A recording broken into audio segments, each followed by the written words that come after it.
और आइए बात करते हैं बांग्लादेश में उठ रहे सियासी तूफान को लेकर। पड़ोसी देश बांग्लादेश की अगर बात की जाए तो राजनीतिक अनिश्चितता के साथ साथ राजनीति में अटकलों का बाजार गर्म है। पूर्व राष्ट्रपति देश छोड़कर पहुंच गए कहां? पहुंचे थाईलैंड। और अचानक आखिरकार क्यों भागे पाकिस्तान के उच्चायुक्त बांग्लादेश से? अब इस पर हो ये रहा है कि यूनिस सरकार जो है वो बौखला गई है और कई अधिकारियों पर आनन फानन में ये कार्रवाई की जा रही है। हम जानते हैं कि बांग्लादेश की जो पॉलिटिकल स्टेबिलिटी है वो स्टेक है और इसी वजह से हमने देखा कि लगातार वहां पर अनिश्चितता का माहौल है। तो ढाका से भाग गए पाक उच्चायुक्त, उन्होंने देश छोड़ा है और ढाका से वो दुबई होते हुए पहुंच रहे हैं इस्लामाबाद। और अचानक इनके देश छोड़ने पर कई सवाल उठ रहे हैं क्योंकि बांग्लादेश सरकार के पास अब कोई उच्चायुक्त अगर वहां पर तैनात है वो क्यों जा रहा है, क्या कर रहा है, इसकी कोई जानकारी बांग्लादेश सरकार के पास है नहीं। और देश छोड़ने के दिन ही ढाका स्थित उच्चायुक्त को बताया गया, यानी जिस दिन वो देश छोड़ रहे थे उस दिन बताया गया। और मारूफ यानी कि जो उच्चायुक्त हैं पाक के, उनके अचानक जाने पर अब अटकलों का बाजार गर्म है।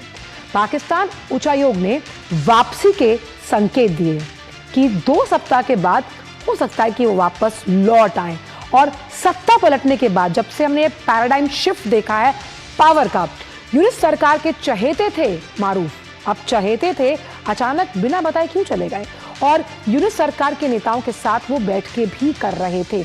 आखिरकार ऐसा क्या हुआ कि उन्हें ये फैसला लेना पड़ा? ये बड़ा सवाल है जो कहीं ना कहीं और कई सवाल खड़े करता है। अब बांग्लादेश के सियासी तूफान का जिक्र करते हैं। पूर्व राष्ट्रपति मोहम्मद अब्दुल हामिद ने भी देश छोड़ दिया। अब हुआ कैसे? आधी रात में थाईलैंड के लिए आनन फानन में उन्होंने उड़ान भरी और लुंगी में ही सवार हुए। लुंगी इसलिए आपको बता रहे कि चेक की जो लुंगियां हैं वो बहुत सस्ते दामों पर मिलती हैं बांग्लादेश में। वहीं अब पॉलिटिकल इंस्टेबिलिटी तो है ही और पूर्व राष्ट्रपति 81 साल के अब्दुल हामिद की अगर हम बात करें तो 2013 से 2023 तक 10 साल तक वो राष्ट्रपति रहे हैं। अवामी लीग पार्टी से जुड़े हुए हैं हामिद और कई मुकदमों का, क्योंकि बांग्लादेश में कई जो नेता हैं उन पर कई तरह के आरोप हैं और इसीलिए कई मुकदमों का वो सामना कर रहे हैं। हालांकि आवामी पार्टी पर यूनिस सरकार ने बैन लगा दिया, जिसका जिक्र हमने कल भी न्यूज पंच में किया था।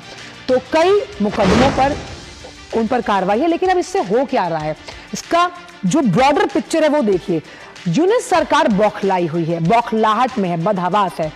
अंतरिम सरकार ने ये कार्रवाई की है कि देश छोड़ने में कामयाब रहे अब्दुल हामिद। लगातार जो कार्रवाइयां की जा रही है, अंतिम सरकार की ये कार्रवाई है। वहीं एयरपोर्ट के कई अधिकारी इसके लिए निलंबित किए गए कि भाई कैसे वो चले गए, सरकार को पता ही नहीं है कि आपका राष्ट्रपति उड़ चला, आपका उच्चायुक्त है वो भाग गया, ऐसे में क्यों जानकारी नहीं है। और इस मामले में एक उच्च स्तरीय जांच भी जारी करी जाएगी, यानी कि उच्च स्तरीय जांच की जाएगी। उन तमाम कारकों का, कारणों का पता लगाया जाएगा कि आखिरकार ऐसा क्या हुआ। और हमारे साथ ताज़ा जानकारी को लेकर ढाका से फोन लाइन पर मौजूद है नवसिंह सिंह परमार। परमार साहब, ये जानना चाहेंगे आपसे कि किस तरह से जो बांग्लादेश की स्थिति है वो बेहद खराब है, राजनीतिक लिहाज से देखें, आर्थिक लिहाज से लेके, लेकिन ऐसे पाकिस्तान के उच्चायुक्त का अचानक देश छोड़ना, राष्ट्रपति का अचानक निकल जाना किस तरफ इशारा करता है? जी, जैसा कि आपने बताया कि बांग्लादेश के पूर्व राष्ट्रपति जो है वो कुछ दिन पहले अचानक से देश छोड़ के थाईलैंड चले गए, जिसके बाद बांग्लादेश के होम मिनिस्टर ने बहुत ही उसका जो कठोर स्टेटमेंट दिया था कि जो भी इसके पीछे किसी को बख्शा नहीं जाएगा। मतलब उनकी पैरों तले से जमीन खिसक गई, मानो ऐसा सिचुएशन हुआ। उनको पता ही नहीं था कि बांग्लादेश में से एक इतना बड़ा स्टेट्समैन और बड़े पॉलिटिकल लीडर जो है, पूर्व राष्ट्रपति रहे, वो कैसे देश से बाहर चले गए और बांग्लादेश की पुलिस, उनकी जो भी एजेंसीज है, एयरपोर्ट अथॉरिटीज है, वो सब सोते रह गए। एक तो ये है। दूसरा, अभी जो पाकिस्तान के हाई कमिश्नर है सैयद अहमद मारूफ, जो 11 तारीख को अचानक से देश छोड़ के चले गए। हालांकि प्रोटोकॉल ये होता है, डिप्लोमेटिक प्रोटोकॉल, कि जब भी कोई मिशन का हेड जो है, हाई कमिश्नर, किसी भी होस्ट देश से बाहर जाता है तो उससे पहले हो होस्ट कंट्री को, उसका जो मिनिस्ट्री ऑफ एक्सटर्नल अफेयर्स होता है, उनको बाकायदा लिख के देता है कि इतने दिनों के लिए, ड्यूरेशन भी रहता है, इतने दिनों के लिए हेड ऑफ द मिशन जो है वो बाहर रहेंगे और उनकी एब्सेंस में जो उनके नेक्स्ट या जो भी कोई है वो चार्ज दी अफेयर्स या एक्टिंग हाई कमिश्नर रहेंगे। लेकिन इस केस में ये हुआ है कि हाई कमिश्नर तो बांग्लादेश जो पाकिस्तान के हाई कमिश्नर बांग्लादेश में थे मारूफ, वो तो अचानक से निकल गए। उसके बाद उनकी ऑफिस ने बांग्लादेश में पाकिस्तान का हाई कमिश्नर ने एमईए को बांग्लादेश का जो मोफा है उसको लेटर भेजा कि वो अभी छुट्टी पे गए हैं। लेकिन कितने दिन के लिए गए वो बताया नहीं। ये किस तरह की अंतरिम सरकार है कि स्टैंडर्ड ऑपरेटिंग प्रोसीजर्स जो कई मायनों में बहुत इंपॉर्टेंट होते हैं किसी भी देश के लिए, वो फॉलो ही नहीं हो रहे। और आपका जो डिप्लोमैट है, जो पाक उच्चायोग का डिप्लोमैट है, वो चला जाता है, राष्ट्रपति चला जाता है। ऐसे में अंतरिम सरकार को कानों कान भनक भी नहीं लगती, और जब लगती है तो फिर आप कार्रवाई करते हैं। आखिरकार यूनिस सरकार के अंदर खाने चल क्या रहा है?